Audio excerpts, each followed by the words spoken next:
Yeah, you know what? These protesters, I think, number one, need to be understood. I think any American leader, social or political, should first encourage peaceful protests. I mean, this is a constitutional right that these people are exercising.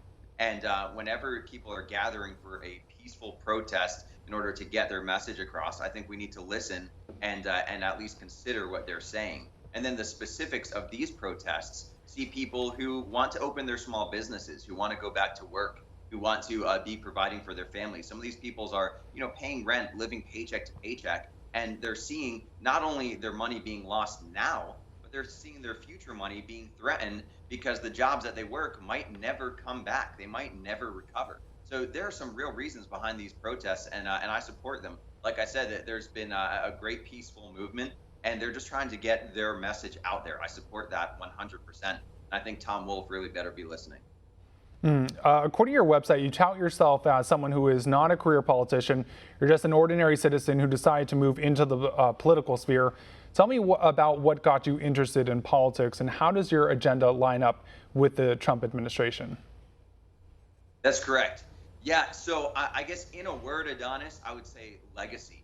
The legacy of the United States, my own legacy. How am I using my time? How am I using my years? How am I using my talent? I think these are questions that we each need to ask ourselves, regardless of how old we are. Whether you're in high school and college, a young professional, whether you're a baby boomer, anybody who is alive, I believe, still has a purpose. So when it comes to legacy, the legacy that I see of the United States is being threatened today by some elitist career politicians who want to change from citizen leadership to elitist leadership, and then by a massive progressive socialist movement as well. And we've seen this in the Bernie Sanders and also to a great extent with the Joe Biden movement. So the legacy of the United States, and then how my legacy fits into that. How did I use my time?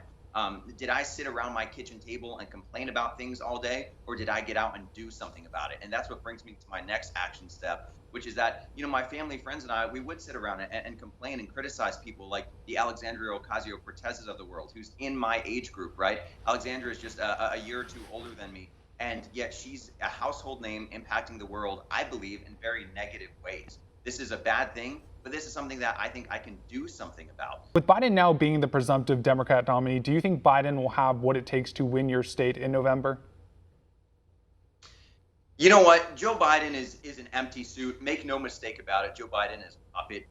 There are real legitimate questions to be raised about his cognitive state. And then if we move beyond that, we can simply say that even before those questions were legitimized, when he was the VP for Barack Obama and for the Obama administration, Joe Biden was very much a puppet then, and he's a puppet now.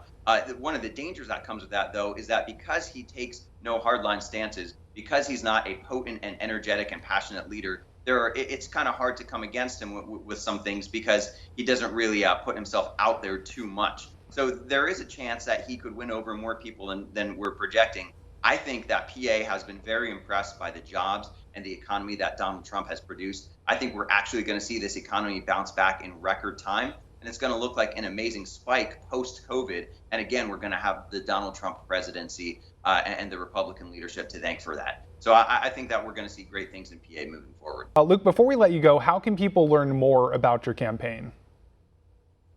Check us out at negron2020.com. That's my last name, Negron2020.com. You've got my Facebook, Instagram, Twitter linked there, and I think you're going to like what you see. And again, one of my main talking points is transparency in politics. And because of that, I have a lot of my key policy points linked on the website with some videos and write-ups for you to see exactly what I think.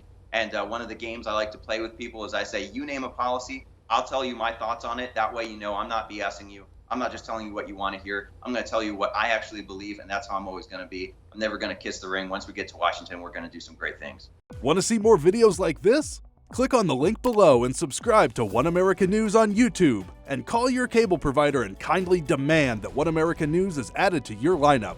Call and subscribe today.